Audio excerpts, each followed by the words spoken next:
guys, so this is going to be a makeup tutorial. This is going to be my first one. I'm doing a voiceover. I'm sorry I didn't do an intro for this video. So just going to start by putting on my cute little cat ear headband. And let's get started. Gotta prep. This is intense. Alright, let's see. So the first thing I'm going to do is I'm going to put on my primer. I'm using the Milani Prime Shield.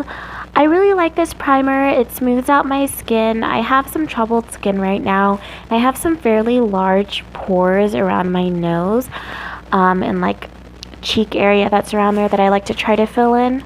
So that's what I'm going to do with this primer.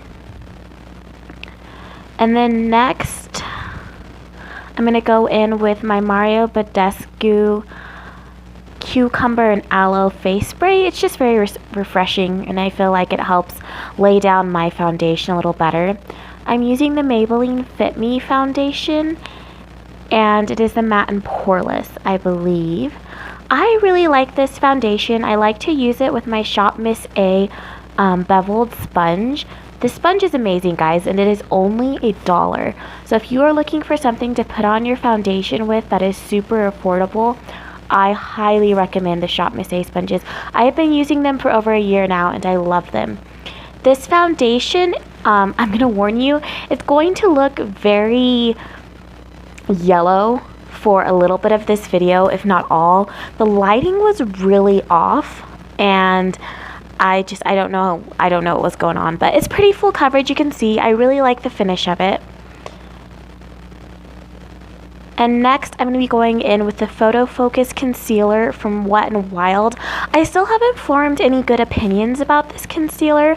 I like the color. It does really brighten the under eye, but I feel like it creases on me, even when I do set it with a powder, which you'll see me do in this video. But by the end of the video, you'll see I'll kind of have some creasing, and I don't really have, I wouldn't say I have like crinkly under eyes. I mean, they're kind of puffy sometimes, and they have a tiny little baby wrinkle, and that might be what causes it, but it's a pretty decent concealer for the price. Not complaining. Sorry for the editing in this video too. So I'm going to be using my HD Set and Forget powder. It is from, I believe it's Ruby Kisses. I really like the brand Ruby Kisses for face products, and I'm going to just tap some into the lid, and then I'm going to apply this with a nice fluffy brush. All of the brushes that I'm using are from bhcosmetics. I will try to show the brushes throughout the video, but you'll kind of notice that the way the lighting is, because I'm using natural light, and the overhead light, I don't have a ring light or anything, it kind of throws the color of everything off, which kind of sucks. I'm sorry, I have allergies, I have hay fever, and so I am I'm not doing very good at not sounding sick. I'm not sick, it's allergies. But going in with my Makeup Revolution Protection Palette in medium dark, I love this palette. The concealers I don't use very much, but the powders I love. It comes with a face powder, contour powder, a blush, and a highlighter, and they are all really good colors on me. Again, using a BH Cosmetics fluffy powder brush. I really love this brush. It is from the Ashley Tisdale Illuminate collection. If you can get your hands on the collection, all of the face brushes in it are super soft. They apply product really, really well. Alright, powder is done. Next, I'm going to go in with the bronzing color from that palette. This is my favorite bronzer right now from this Makeup Revolution Protection Palette. I got mine at Ulta. So if you're looking for something that is going to be affordable but give you that nice all-in-one palette at a really great price and great quality, I definitely recommend the Makeup Revolution Protection Palettes. And they do have, I think they have 3 different color ranges, I want to say. Next, we're going in with the blush in that palette. So I was really excited, I guess, to put it on.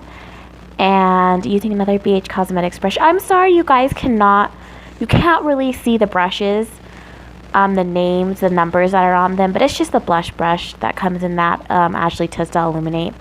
And like I said, I'm sorry for the editing.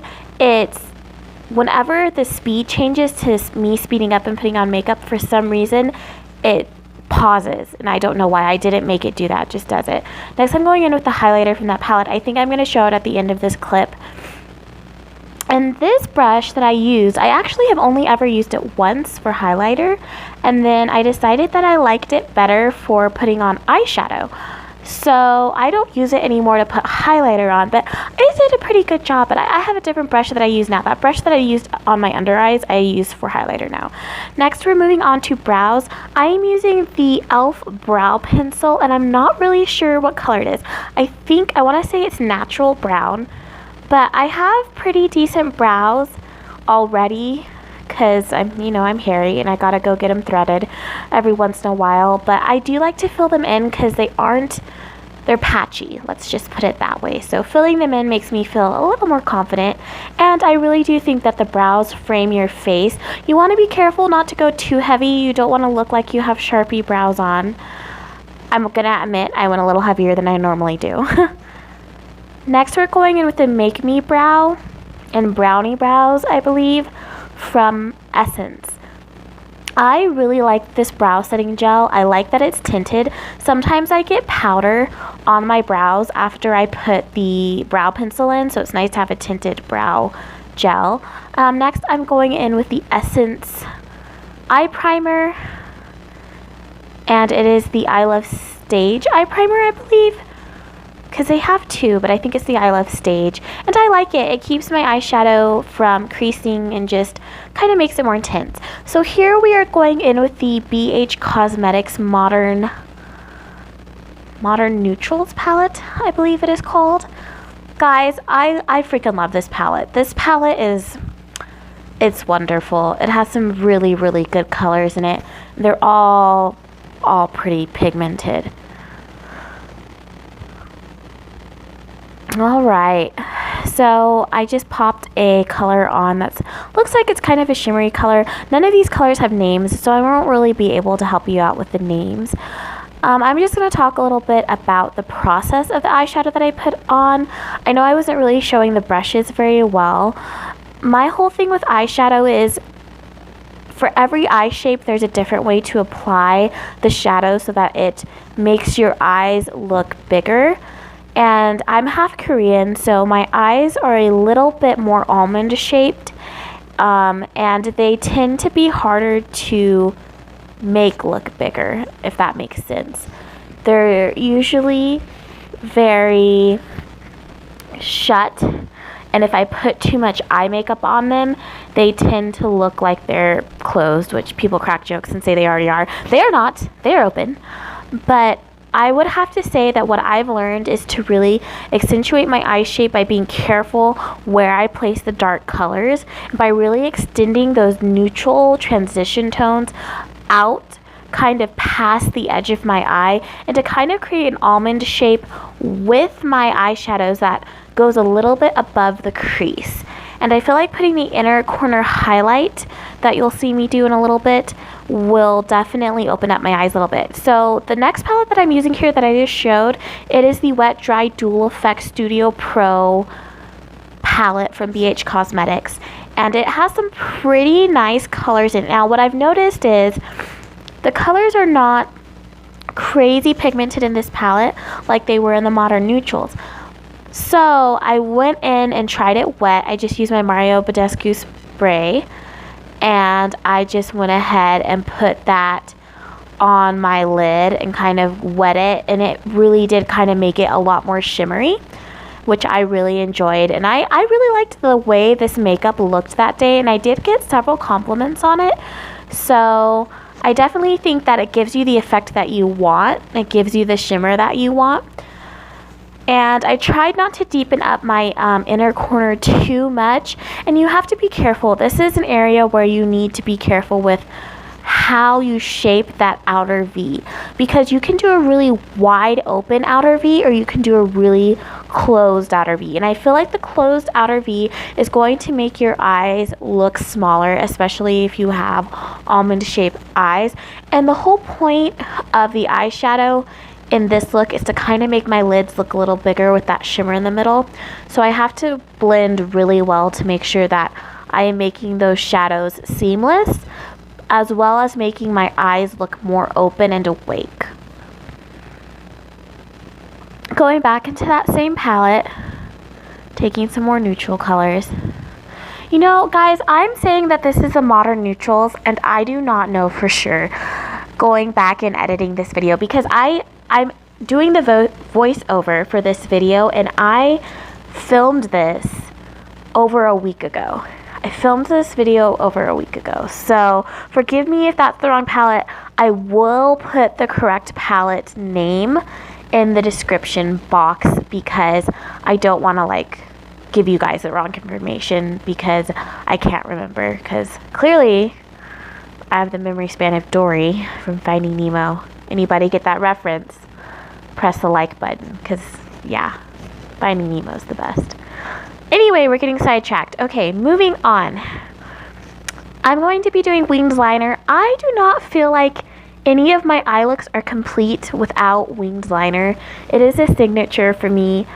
I'm pretty quick at it, mainly because I used to wear it every day to work when I was a manager, and it was just my go-to look. I felt like it looked professional, and I felt like, I don't know, a lot of people say not to do winged eyeliner, that it makes your eyes look more closed. I don't feel like it makes my eyes look more closed. I feel like if you do the wing right, if anything, it looks like it's lifting up the outer corner of your eyes. So I have a new mascara that I've been playing with, and it's the Dior Show, and I want to say Pro mascara. And I don't know if it's me.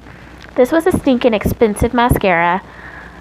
It does a really good natural lash, in my opinion. You can build it up and really get natural volume and length. It doesn't clump, doesn't smudge. It's just, I think I want to call it a classy mascara. It's a very classy, natural mascara. However, it does not give me the va-va-voom volume that I'm used to from like the Essence Lash Princess, or when I put on my Cara false lashes. But for the fact that it was a day where I didn't want to wear false lashes, and I had not yet gotten my Essence false lash, I kind of just went with it. We just tightlined the waterline, and we are now going into Urban Decay's Comfort Matte Lipstick. It's the Vice lipstick in 1993, and I really like this lipstick. It's not a nude, it's more of a brownie. Brownie. Alright, brownie red was what I was saying when my audio cut off. So I'm just judging my hair around a little bit. I already had it done before I started filming this video. I'm setting with the Mario Badescu Rose Water and Aloe Spray. I swear I have a speech impediment. Drying that off. This is my favorite thing to set my makeup with. I feel like it makes it look so dewy. And I always fan myself. And here's the finished look, guys. I don't have a name for it. It's kind of a purpley neutral. I don't know. I like it. I enjoy it. I hope you guys like it too. Thank you for watching this first tutorial, and you guys have a great day.